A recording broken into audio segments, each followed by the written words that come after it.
Hello, very good evening. बज चुके हैं रात के 8:10 और मैं आ गया हूँ नेक्स्ट सेशन लेके आपके लिए। सो बहुत बहुत बहुत स्वागत है फाउंडेशन बैच में। जैसे आप साथ लगे हुए हो, कई बार तो पीछे पड़ जाते हो अगर लेक्चर नहीं आ रहा हो तो बहुत बहुत ज़्यादा थैंकफुल हूँ मैं उसके लिए आपका। क्यों कंसिस्टेंसी मेंटेन करना बड़ा मुश्किल होता है। मैं अपने लेक्चर में कई बार कह रहा होता हूँ कि आप कंसिस्टेंट रहो, मैं खुद ही नहीं रहता हूँ। तो आपने जो मैसेजेस किए बहुत बहुत शुक्रिया उसके लिए। चलो, अब मैं अभी तक प्री बैंकिंग के लिए जितने भी इंपॉर्टेंट टॉपिक थे, चाहे वो अपन बात करें SBI, IBPS, regional rural bank, RBI assistant and other examinations are there, all the examinations में जितने भी मेन टॉपिक आते हैं, आई मीन मिसलेनियस वाले, वो हमने कवर कर रखा है। अब हमारे पास दो VVI, और ये बोलो कि बिना इसके कोई एग्जामिनेशन बनता ही नहीं है, वो दो टॉपिक बच रहा है। कौन कौन सा? पहला टॉपिक सिटिंग अरेंजमेंट और दूसरा पजल। और हम शुरुआत करने वाले हैं सिटिंग अरेंजमेंट की। आपकी प्रेजेंस बहुत ज़रूरी है इसमें, क्योंकि आपके क्वालिफिकेशन और डिसक्वालिफिकेशन के बीच का जो हम क्या बोलते हैं, जो मीडिएटर है, वो कहीं ना कहीं ये टॉपिक्स हैं, राइट। एक और रिक्वेस्ट है साथ साथ में कि अगर आपको चीज़ें समझ आ रही हो, सही लग रहा हो, मज़ा आ रहा हो पढ़ने में, मोटिवेशन बनाए रखें अपने एंड से, चैनल को शेयर करिए, सब्सक्राइब करिए, पढ़ते हैं आके। आज मैं सबसे पहले आपको ये बताने वाला हूँ कि एक्चुअल में सिटिंग अरेंजमेंट क्या सच में इतना टफ है, जिसको पढ़ने के बाद बच्चे कई बार अटक से जाते हैं? क्या सच में इतना मुश्किल है? यस और no? Give your answer to yourself. मैं तो सुन नहीं पा रहा हूँ, तो आप खुद को ही दे दो। मुझे लगता है आपने आंसर किया होगा यस। क्यों? ये बहुत सारे डेटा गिवन होते हैं, कभी लेफ्ट, कभी राइट, कभी इनसाइड, कभी आउटसाइड, कभी कुछ। बट मेरे बच्चों, अगर आपके पास डेटा ज़्यादा है, इसका मतलब क्वेश्चन आसान ज़्यादा है। You need to learn, you have to learn कि आप उस पैसेज को कैसे पढ़ोगे कि आप उसमें से करेक्ट डेटा निकाल पाओ। और यही हेल्प करती है CSAT वाले में, जहाँ अपन सिविल सर्विसेज के लिए, और उसके पुराने बैचेज सारे ख़त्म हो चुके हैं, ऑफलाइन वाले। ऑनलाइन बैच मंडे से शुरू कर रहा हूँ मैं, आज से ही शुरू कर रहा हूँ मैं। टाइमिंग है उसका रात को 9 बजे, 9 to 10, 1 घंटे की क्लास रोज़ होगी। तो अगर आप में से कोई भी या आपका कोई भी रिलेटिव नोन पढ़ता हो और ऐसे ही सिंपल सोबर क्लास के रिक्वायरमेंट हो, बिना बहुत ज़्यादा हंगामा के, बोलिएगा, चैनल तक आए, पहुँचे, देखे, समझे एंड देन आगे डिसाइड करें। So sitting arrangement is something where there are n number of pattern. तो मैं इंट्रोडक्शन में बहुत ज़्यादा आपका टाइम नहीं लूँगा, मैं डायरेक्टली लेके चलता हूँ कि हम इसमें सबसे पहला जो पढ़ेंगे वो पहला क्या होगा? Linear arrangement. लीनियर अरेंजमेंट का क्या मतलब? लीनियर अरेंजमेंट का मतलब होता है if there are 8 persons sitting in a row facing north, और there are 8 persons sitting in a row facing south, there are 15 persons in which some are facing north, some are facing south. हो गया। Pattern ये भी हो सकता है, there are 10 persons in which 5 persons is sitting in row number 1 facing south and another 5 persons facing north and sitting in second number row। ऐसा configuration, और उसको क्या बोलते हैं? पैरेलल। इसका मतलब इस लीनियर में आपको दो पैटर्न मिलेगा। फर्स्ट वाला जिसमें आप पढ़ोगे क्या बच्चों?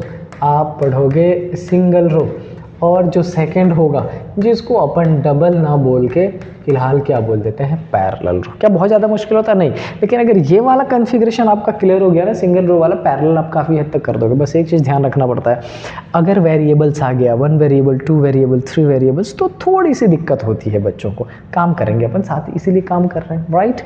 दूसरा, लीनियर के बाद दूसरा आपका क्या आ जाएगा? सर्कुलर। अब ये क्या है भाई? देखो, ये भी सेम है, एज सच कुछ भी नहीं है। There are 8 persons sitting around a circle facing inside. There are 10 persons sitting around a circle facing outside. There are 20 persons in which some are facing inside, some are facing outside. लेकिन जैसे parallel circle है, वैसे ही अगर इसमें single circle की बात की जाएगी तो कई सारे टाइप हॉलो सर्कल की भी बात की जाती है।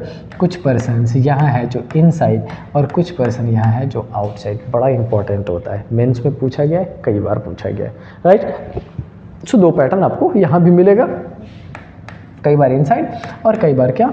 आउटसाइड। अच्छा, इसके अलावा क्या है? इसके अलावा आप देखोगे क्वेश्चंस के में पैटर्न बस बदल देता है। कई बार आपको मिलेगा क्या? स्क्वायर बेस्ड, कई बार मिलेगा क्या? ट्राइंगल बेस्ड, कई बार क्या मिलेगा, रेक्टेंगल बेस। क्या बहुत ज़्यादा डिफरेंस है? नो। हाँ, ज़्यादा से ज़्यादा ऐसा कह सकता है कि there are 8 person sitting around a square table in which 4 person is sitting at the corner facing outside and 4 person is sitting at the middle facing inside. इससे ज़्यादा कुछ नहीं हो सकता। वैसा ही आपका ट्रायंगुलर शेप में होगा। अगर आपने इसको बेसिक्स को समझ लिया अच्छे से तो ये ईजिली कर लोगे, इतना मुश्किल नहीं होता है। अब जो इम्पॉर्टेंट है वो समझिए। इसमें एक कॉन्सेप्ट आपको मिलेगा क्या, सर्टेन नंबर। अच्छा, नाम से सर्टेन नंबर है, नाम से मेंशन किया जाएगा सर्टेन नंबर, बट एक्चुअल में अनसर्टेन होता है। कैसे? जब आपसे बात की जाएगी इस वाले में तो इन तीनों के ही कुछ कुछ प्रोस्पेक्ट ऐड होंगे। इन सब में क्या था, there are 8%, 10%, 20% and so on. इसमें दिक्कत क्या होती है, इसमें गिवन होगा देर आर सम पर्सन और certain number of person sitting in a row, certain number of person sitting in around a circle. ऐसी इन्फॉर्मेशन, मतलब ना तो नंबर ऑफ पर्सन आपको पता होगा और ना तो उसकी अरेंजमेंट की कंडीशन, आपको वो भी पता करना पड़ेगा और सिटिंग अरेंजमेंट वाला पैटर्न तो करना ही करना है। करेक्ट है क्या? इसके अलावा भी और कुछ है? देखो फिलहाल तो ये चीज़ें हैं। अब इसी में कई बार आपको मिलेगा क्या, 2 वेरिएबल्स। क्या मिलेगा? 2 वेरिएबल्स, मतलब 2-3 वेरिएबल ऐड हो सकता है जो मेंस के पैटर्न में हो जाएगा। देन अब कुछ छोटे छोटे बट इम्पॉर्टेंट वर्ड्स है, मैं चाहता हूँ मैं आपको वो बता दूँ ताकि आपके लिए समझना और इजी हो जाए। राइट? समझो, लिखा होगा कुछ वर्ड्स में, अगर पहले वर्ड्स की बात कर ले, ऐसा लिखा हो राइट, है ना? अगर मैंने आपसे बोला आपका वॉट एवर द नेम, कुछ भी जो आपका नाम है, आप ऐसा मान लो कि मैं आपसे वो कह रहा हूँ कि आप मेरे थर्ड राइट में बैठे हो, आप मेरे थर्ड राइट में, तो मेरे और आपके बीच में कितने पर्सन हैं, है ना? क्या और बच्चे कहते हैं सर 3 तो नहीं होगा। नो, मुझे भी काउंटिंग नहीं करनी है, मतलब बीच में कितने पर्सन होंगे, 2। ऐसे मैंने अगर एक लाइन लिख दी है, ए इज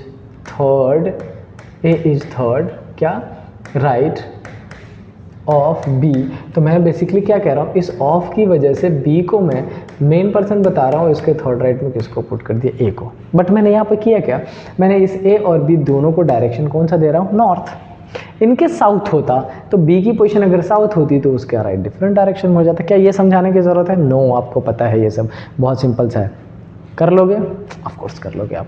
ठीक है, एक ये हो गया। अच्छा, राइट, अगर राइट गिवन है तो लेफ्ट भी गिवन है, आप वो भी कंसीडर कर लीजिएगा। अच्छा, उसके बाद कई बार यूज किया जाता है एक word gap. There is a gap of 2 person, there is a gap of 5 person, है ना? तो गैप में जितने पर्सन्स का नंबर यूज किया गया हो उतना ही पुट करना, कभी उसको छोड़िएगा मत, एक्स्ट्रा घटाना मत करना उसको। राइट? अगर मैंने बोला कि मेरे और आपके बीच में 5 पर्सन का गैप है, it means you have to put those 5 person in between us. समझ रहे हैं आप? गैप का मतलब होगा सर्टेन नंबर ऑफ पर्सन, जितना मेंशन उतना ही।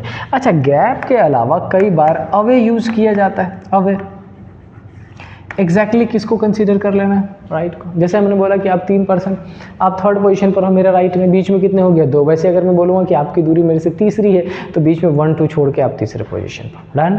आई होप ये चीज़ें क्लियर हो रही होंगी और मैं ज़्यादा टाइम नहीं दे रहा हूँ इस पर, मुझे क्वेश्चंस पर डायरेक्टली लेके चलना है इसीलिए। तो ये आप समझ रहे होंगे, right left gap, up down, ये है ना। अप डाउन में भी कई बार बच्चों का मिस्टेक होता है, लेकिन मैं पजल में बताऊंगा उसको, यहाँ पर फ्लोर की कन्फिग्रेशन दी जाती है और आप इजीली समझ पाएंगे उसको, बहुत मुश्किल नहीं है। ये वर्ड है। अच्छा, एक जो मैं पिछले टेस्ट सीरीज में मैंने आपको बताया था कि कई बार क्वेश्चन में वर्ड यूज़ किया जाता है एंड, कई बार क्वेश्चन में वर्ड यूज़ किया जाता है बट, और कई बार क्वेश्चन में यूज़ किया जाता है WH वर्ड्स। अब ध्यान से समझना, जैसे मैंने आपसे एक बात कही कि A is sitting second to the right of B and third to the right of C। समझना, अगर मैंने बोला A is second to the right of B and third to the right of C, तो इसमें मैंने किसके बारे में इंफॉर्मेशन दी? बच्चों ध्यान से देखो, इसमें मैंने ए और बी के बाद एंड यूज़ किया, तो ये हमेशा किसको रिप्रेजेंट करेगा? फर्स्ट पर्सन का। अगर मैं एंड की जगह पर और क्या लिख देता, बट, ये किसको रिप्रेजेंट करता? फर्स्ट पर्सन को, बट। अगर यहीं पर इसमें से कोई वर्ड यूज़ किया जाता है, as sitting second to the right of B, who is, तो ये जो हु है वो किसको रिप्रेजेंट कर देता? ये हमारा हु रिप्रेजेंट कर देता सेकंड पर्सन को। तो ये कुछ बेसिक्स चीज़ें हैं, जब आप क्वेश्चन का अरेंजमेंट करोगे उस टाइम पे ध्यान रखने की ज़रूरत है।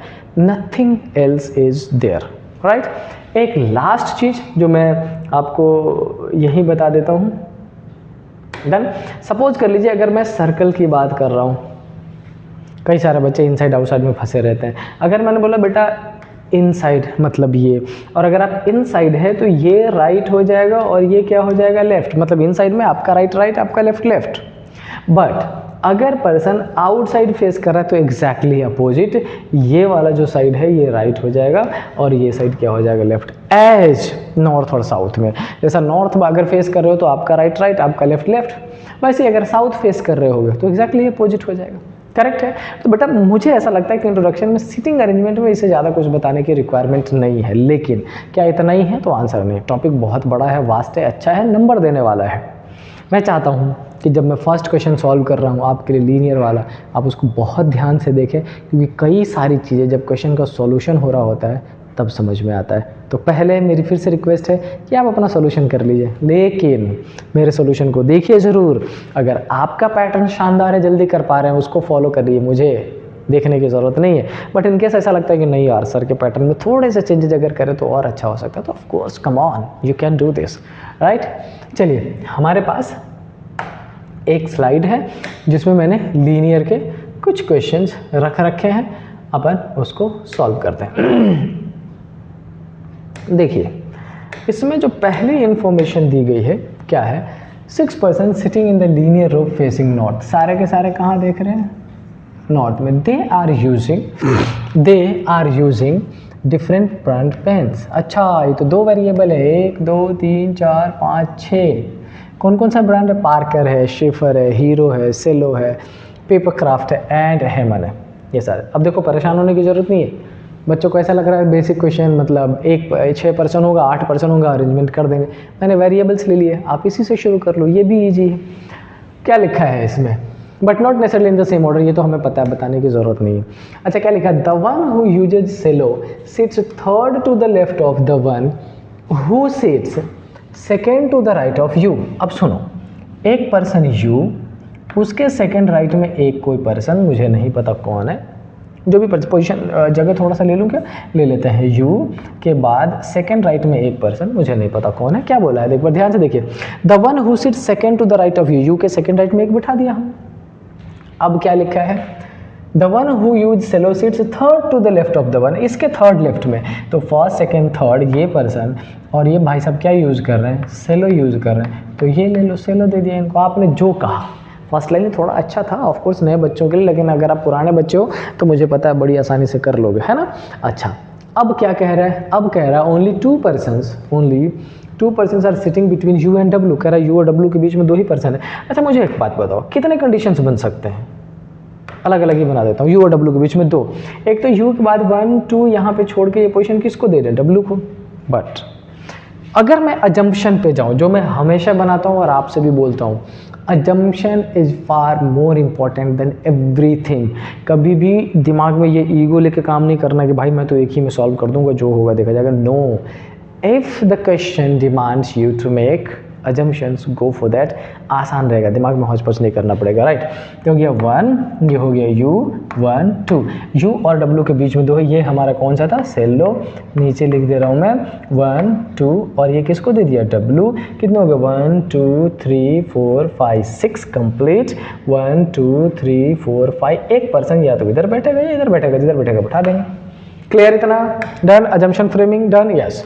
अच्छा, अब क्या लिखा है? The number of person sitting to the left of W is the same as to the right of the one who use Parker। कह रहा है कि W के लेफ्ट में जितने हैं पार्कर के राइट में उतने हैं, तो इसमें W के लेफ्ट में एक भी नहीं है। इसका मतलब पार्कर के राइट में एक भी नहीं होगा। बट इसकी बात बोलो बेटा, ध्यान से समझो। अगर W के लेफ्ट में 1 2 3 4 5 कर दे तो पार्कर के राइट में कितने हो जाएंगे? 5। लेकिन समझो, क्या मैं W के इस साइड पे एक पर्सन रख के W के लेफ्ट में 1 2 3 4 कर दूं, कंफर्म 6 पर्सन हो गए ना, 4 कर दूं तो क्या 1 2 3 4 पार्कर यहाँ पुट कर सकते हैं? आंसर है यस। मतलब दोनों ऑप्शन अवेलेबल है क्या? हाँ। एक कैसा, एक मैंने W के राइट में रख दिया तो W के लेफ्ट में रख दिया तो यहाँ रखेंगे, इसके लेफ्ट में तो पार्क है। मतलब कितने ऑप्शन से बच रहे हैं? 2। तो क्या करूँ मैं? नहीं, तो अभी करने की ज़रूरत नहीं है, फिलहाल इसको छोड़ देते हैं और ऐसा लिख देते हैं कि भाई W के लेफ्ट में अगर 2 तो ये जो पार्कर है उसके राइट में भी 2। इसमें अरेंज बाद में करेंगे, इसमें ऑलरेडी अरेंज होगा। अच्छा देखना एक चीज़, ये गलत होगा ये करेक्ट होगा, ज़्यादातर केसेस में ऐसा ही होता है। Let's do it together. क्या लिखा है? Only 2% sits between the one who uses Parker and X। अब ये समझ लीजिए पार्कर यहाँ है तो 1 2 ये पोजीशन किसकी दे देंगे? X की, सपोज करिए। अच्छा एक बात बताइए, अगर मैंने यही मान लिया होता पार्कर को तो 2% का मतलब है 1 2 X पॉसिबल है, डन हो जाता क्लियर। अच्छा अगर मैं यहाँ मान लेता पार्कर को, वेट, अगर मैं यहाँ रख लेता और इसको मान लेता पार्कर तो 2% का मतलब है 1 2 पॉसिबल ही नहीं था भाई। पार्कर और एक्स के बीच में 2%, अगर पार्कर यहाँ रखूँ तो 1 2 एक्स नहीं था पॉसिबल। इसका मतलब क्या हो गया? ये क्वेश्चन हमसे चीख चीख के कह रहा है भाई इसको मत रखो, इसको रखो, यहाँ पर किसको रख दो? पार्कर को, और पार्कर यहाँ रख के 1 2 ये पोजिशन किसको दे दो? एक्स को। डिमांड इज योर्स, आप जो बोलोगे वो करके देंगे, no issue, right. I hope ये क्लैरिटी मिली होगी। मैंने बोला कि अगर मैं यहाँ रखूँगा तो पार्कर की पोजीशन यहाँ आ रही थी तो 1 2 एक्स पॉसिबल नहीं था, इसलिए हमने वो सेटिंग चेंज की, right. Okay, Y sits third to the left of the one who uses Hero. कह रहा भाई ये जो हीरो है ना ये वाई के 2 लेफ्ट में, 3 लेफ्ट में, third left, yes third left, मतलब 2% के बीच में। Neither X nor V uses Hero. अब एक बात कह दिया कि देखो इस पे हीरो नहीं आ सकता, वी हमें नहीं पता कहाँ पे आ जाएगा, जहाँ भी आएगा देखेंगे, वी पे भी नहीं हो सकता। तो हीरो की पोजीशन इधर यू पे या डब्ल्यू पे, लेकिन कहाँ मुझे भी फिलहाल नहीं पता, देखेंगे आगे। बस ये पता है हमसे क्या बोल रहा है कि एक्स और वी किसका यूज नहीं कर रहा है? हीरो का यूज नहीं कर रहा है। Done, next. तो इन्फॉर्मेशन क्या गिवन है? इतने के बाद लिखा है the one who uses paper craft sits immediate left to the one who uses हेमन। इसका मतलब हमें पेपर क्राफ्ट और हीमैन को ये पोजीशन देना पड़ेगा। और ये कहाँ कहाँ अवेलेबल है? हमारे पास 2-3 ऑप्शन है, या तो अपन ये दे दें, ये दे दें, या ये दे दें, इसी में से कुछ हो सकता है। बट एक चीज़ क्लियर लिखा है, यू डज नॉट यूज शिफर। इसका मतलब हमारे पास शिफर के लिए इधर कहीं ऑप्शन छोड़ना पड़ेगा। शिफर इधर डब्ल्यू पे जाएगा या फिर किस पे जाएगा? एक्स पे। अच्छा इस वाले कन्फिग्रेशन में देखो तो पेपर क्राफ्ट और हीमैन का, पेपर क्राफ्ट और हीमैन की ये पोजिशन। बट उसके आगे बढ़ने से पहले हम एक बार इसको भी यूज़ कर लेंगे कि x और v पर हीरो नहीं है। इसका मतलब ध्यान से सुनिए, इस वाले पोजीशन पर शिफर नहीं आ सकता, इस वाले पोजीशन पर हीरो नहीं आ सकता, मतलब शिफर और हीरो की पोजीशन कहीं इधर ही है। I am sure, yes. अगर ऐसी पोजीशनिंग है तो क्या मैं इस पर पेपर क्राफ्ट और हेमन को पुट कर दूं? अगर मैंने ये पुट कर दिया तो क्या लिखा? यू डज नॉट यूज शिफर, कोई इशू नहीं, शिफर की पोजीशन इस दोनों में से कहीं आ जाएगा। लेट मी चेक एक बार और। मैंने एक इन्फॉर्मेशन यहाँ लिखा है और वो क्या लिखा है? वाई के लिए the number of person, no no no no no no no, कहाँ है? Y sits third to the left of the one who uses Hero. तो हमें हीरो की पोजीशन और उसके थर्ड लेफ्ट में वाई को बिठाना है, हीरो के थर्ड लेफ्ट में। अब एक बार ध्यान से सुनो, अगर हीरो यहाँ रखा तो फर्स्ट सेकंड थर्ड हो गया ना क्लियर। ये वाली पोजीशन किसकी हो जाएगी? हीरो की। ये किसकी हो गई? शिफर की। ये किसकी हो गई? वाई की। ये किसकी हो गई? वी की। क्वेश्चन अच्छा है लेकिन बहुत मुश्किल नहीं है। अब सुनो, मैं 100% श्योर हूँ कि आपने मेरे से पहले सॉल्व कर लिया होगा, आपने सारी इन्फॉर्मेशन प्रॉपर रीड की होगी, कोई गलती नहीं की होगी। बाद में मेरे से ज़रूर मैच आउट कर लेना। ये था आपका सिटिंग अरेंजमेंट का इंट्रो एंड लीनियर इक्वेशन का एक क्वेश्चन जो हमने सॉल्व किया, राइट। अगर आपको चीज़ें समझ आ रही हो तो शेयर करिए, पसंद आ रही हो थोड़ा सा इन्हेंस कर लीजिएगा अपने आप को, लाइक कर दीजिएगा, और दोनों चीज़ों तो सब्सक्राइब करना और कुछ नहीं। मिलते हैं नेक्स्ट क्लास में ऐसे ही शानदार वीडियोज, शानदार बातों के लिए सर्कुलर अरेंजमेंट के डायरेक्टली क्वेश्चन के साथ। कोई टाइम ख़राब नहीं किया जाएगा, डायरेक्टली क्वेश्चन सॉल्व कराऊंगा उधर। So see you tomorrow, till then stay happy. जय हिंद।